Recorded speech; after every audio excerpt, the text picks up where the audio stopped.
Ok, creo que tuve por ahí algún problema con el internet, pero bueno, ya estamos aquí. Bien, entonces vamos a iniciar ya ahora sí con lo de contabilidad. Nada más quiero que tomen en consideración lo que les estaba diciendo hace ratito para que se vayan poniendo al corriente, ¿no? Y la semana pasada estábamos entonces hablando acerca del registro de operaciones. Recuerden que habíamos señalado cuáles son las variaciones de la cuenta. Habíamos comenzado a hablar de cuáles son las reglas o los principios para cargar y abonar. Y nos habíamos quedado.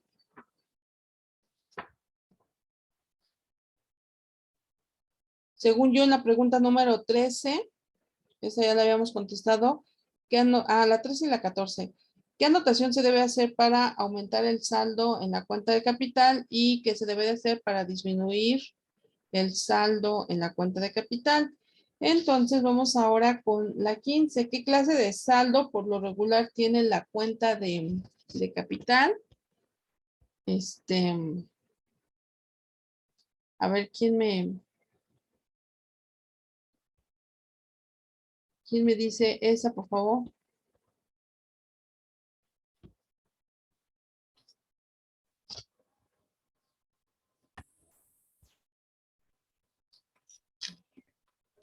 Por lo regular es acreedor porque casi siempre los aumentos del capital son mayores que las disminuciones del mismo. Ok, Salvador.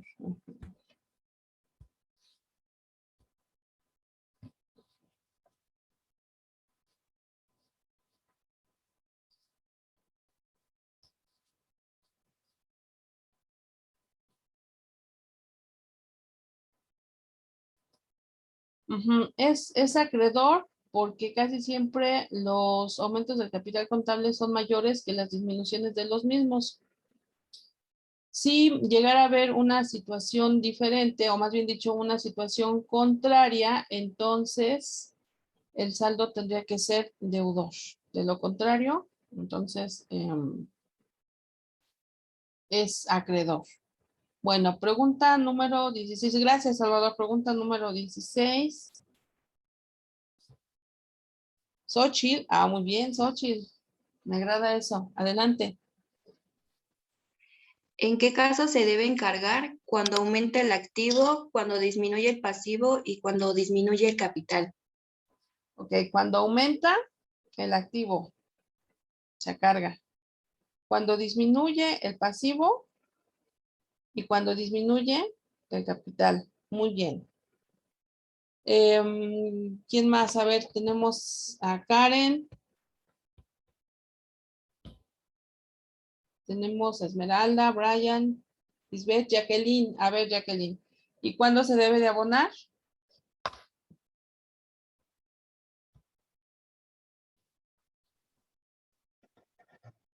Cuando disminuye el activo, cuando aumenta el pasivo y cuando aumenta el capital. Ok, cuando disminuye el activo, cuando aumenta el pasivo y también cuando aumenta el capital. Muy bien. Vamos con la número 18. La número 18 es, ¿por qué razón las cuentas, gastos de ventas y de administración siempre se deben cargar y qué clase de saldo deben de tener? Esto es muy sencillo. Brian, ¿nos puedes contestar esa, por favor?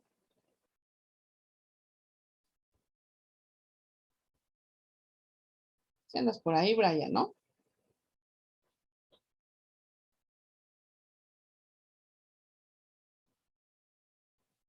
Karen, a ver, vamos a cederle la palabra a Karen.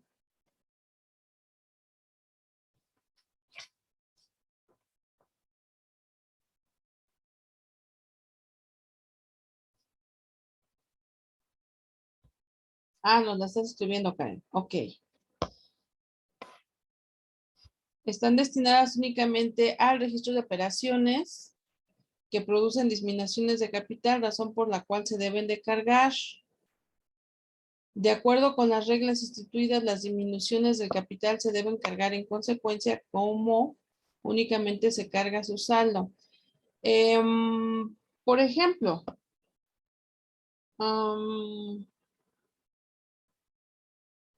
gastos de ventas y gastos de administración.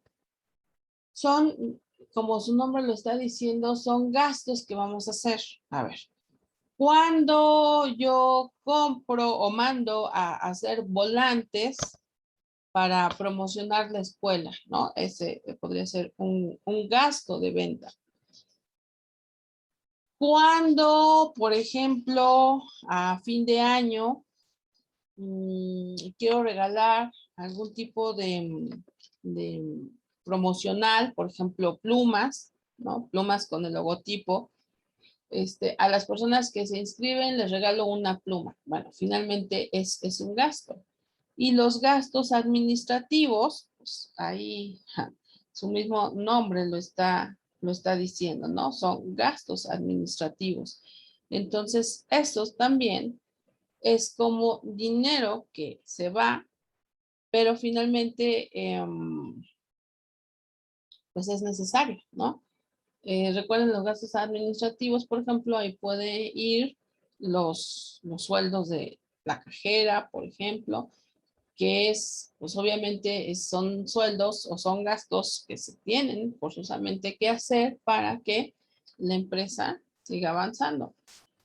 Ok, bueno, vamos entonces ahora con la número 19. La pregunta número 19 nos dice, ¿por qué razón las cuentas, gastos y productos financieros de otros gastos y productos se pueden cargar y abonar?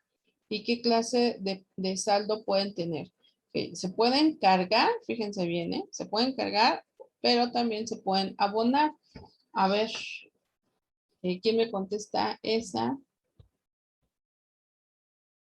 Esmeralda no me ha contestado. Brian, sigo esperando que me contestes. A ver, ¿quién de los dos? ¿O ninguno de los dos?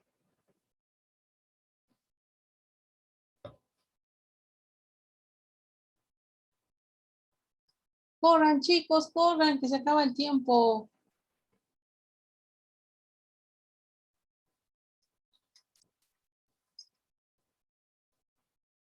O su internet está peor que el mío.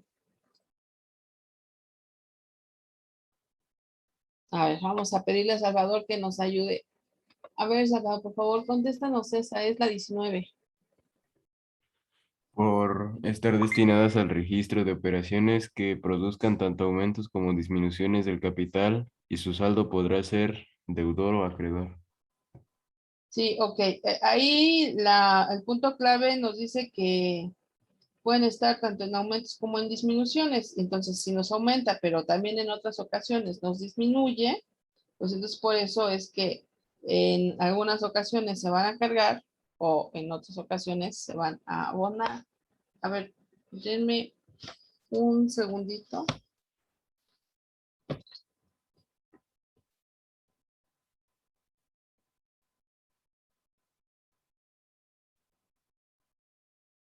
Ok, no, pensé que me estaban hablando algunos de ustedes. Muy bien, número 20.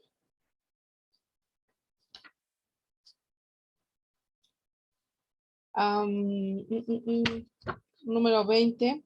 ¿En qué libro se deben anotar los análisis de las operaciones? Brian, muy bien, me agrada. A ver, Brian, la número 20, te escucho. En el diario. Bueno, ok. En el diario. Esta está muy sencilla.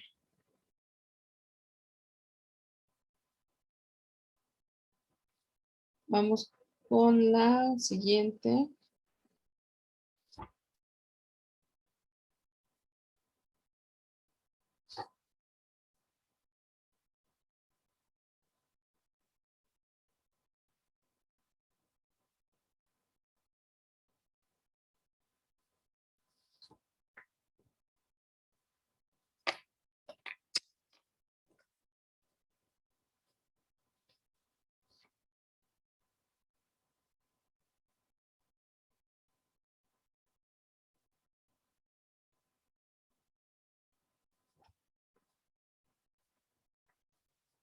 ¿Cómo se distingue la contraposición que guarda la cuenta de cargo con respecto a la cuenta del abono?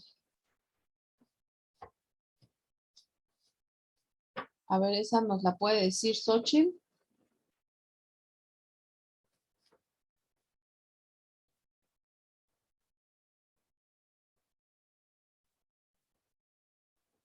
¿Estás por ahí, Xochitl?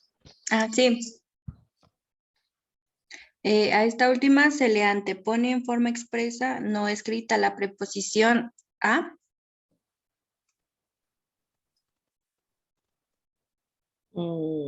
Nada más hasta ahí.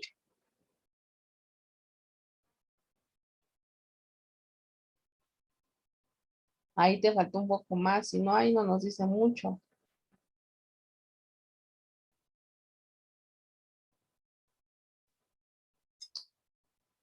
En atención a lo indicado, el acento de diario anterior se debe expresar así.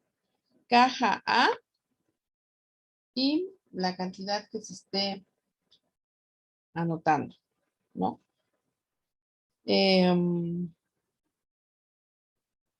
Ok, nada más esa cuestión. A ver, tenemos dos personas que están levantando la mano. Tenemos a Brian y a Jacqueline. Brian, ¿nos contestas la número 22?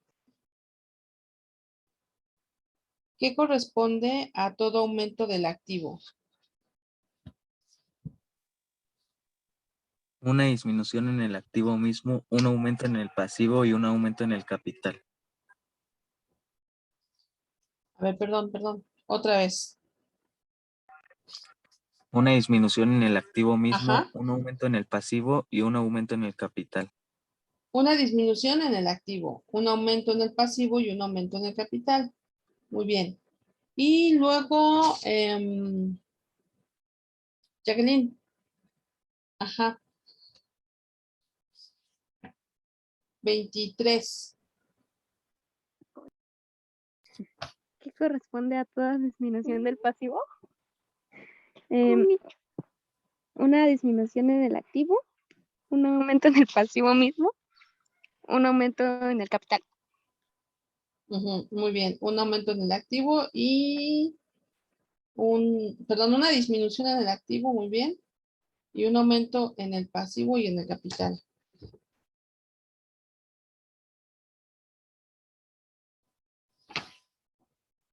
Número 24, ¿qué corresponde a toda disminución de capital?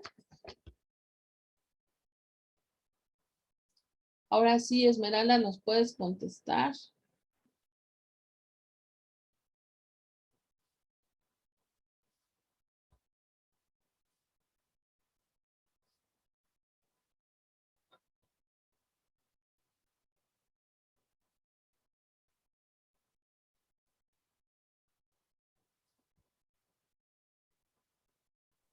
Voy, maestra. Una disminución en el activo, un aumento en el Un poquito pasivo. más fuerte porque casi no te oigo. Una disminución en el activo, un aumento en el pasivo, un aumento en el mismo capital. A ver, espérame, ya me equivoqué. ¿Era la 24?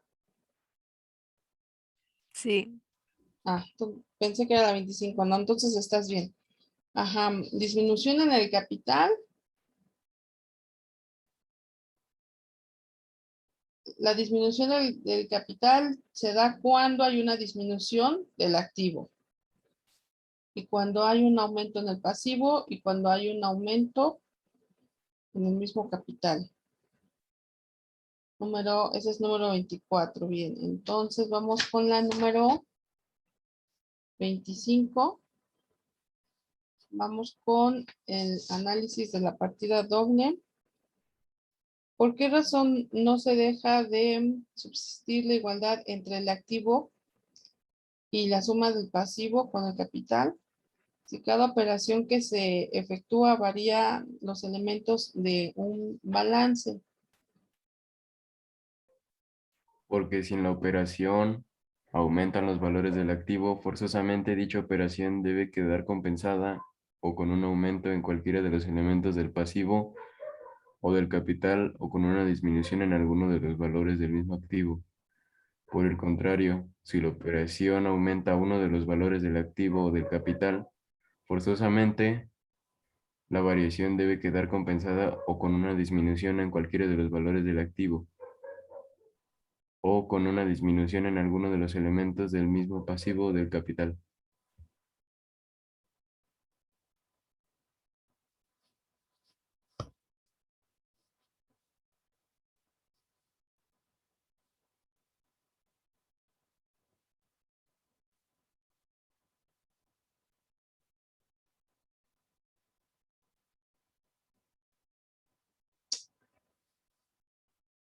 Ay, Salvador, es que no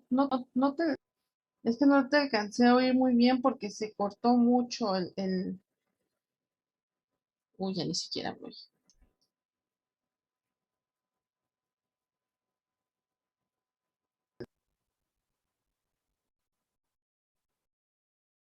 ¿Ya me escuchan otra vez?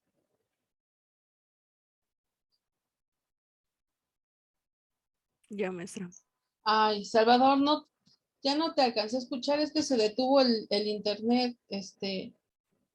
¿Me podrías repetir la respuesta, por favor? Es que se trabó, ya no, ya llegó un momento en que ya no te oí nada. Porque si la operación aumenta los valores del activo, forzosamente dicha operación debe quedar compensado con un aumento en cualquiera de los elementos del pasivo o del capital o con una disminución en alguno de los valores del mismo activo. Por el contrario, si la operación aumenta uno de los valores del activo o del capital, forzosamente la variación debe quedar compensada o con una disminución en cualquiera de los valores del activo o con una disminución en alguno de los elementos del mismo pasivo o del O capital. del capital. Ah, ya, ok. Mm,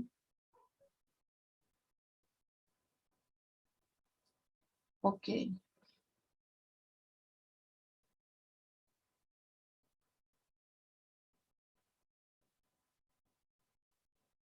Y de aquí nos vamos a ir entonces a partir de esto, lo que sería la cuestión de la partida doble. A ver, número 26, Xochitl, a ver, te escucho.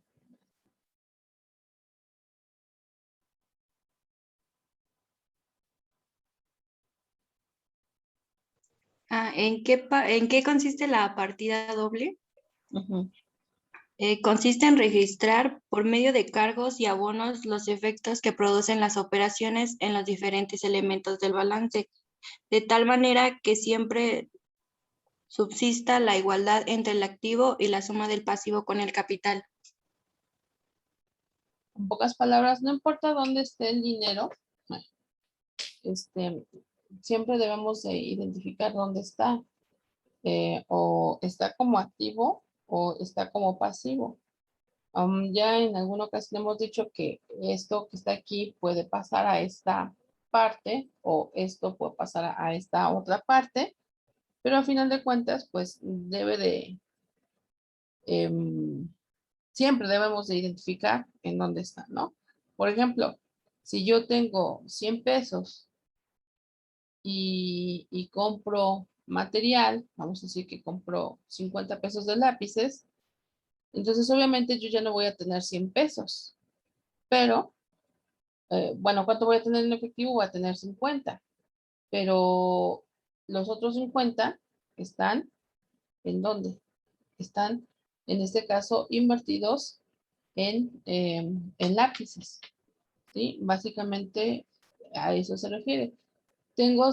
Sigo teniendo los 100 pesos, pero 100 en efectivo y 100 en mercancías, por poner un ejemplo muy, pero muy sencillo, ¿no? Ok, 27. ¿Por quién, en qué parte, en qué siglo y en qué año fue concebida la partida doble?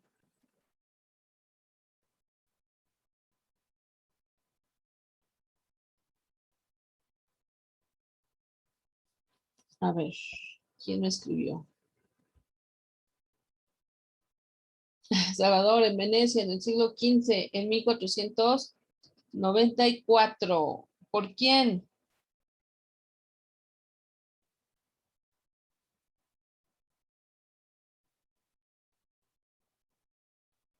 Ya nada más nos falta ahí. Escríbenos, Salvador, ¿por quién?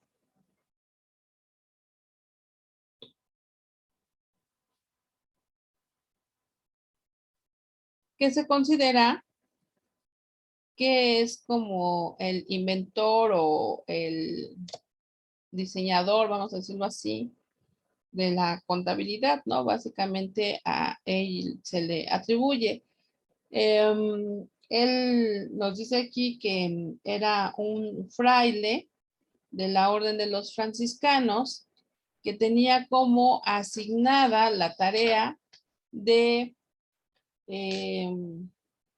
pues, decir, vamos a decir, vamos a señalarlo, de decir en dónde estaba el patrimonio de la iglesia.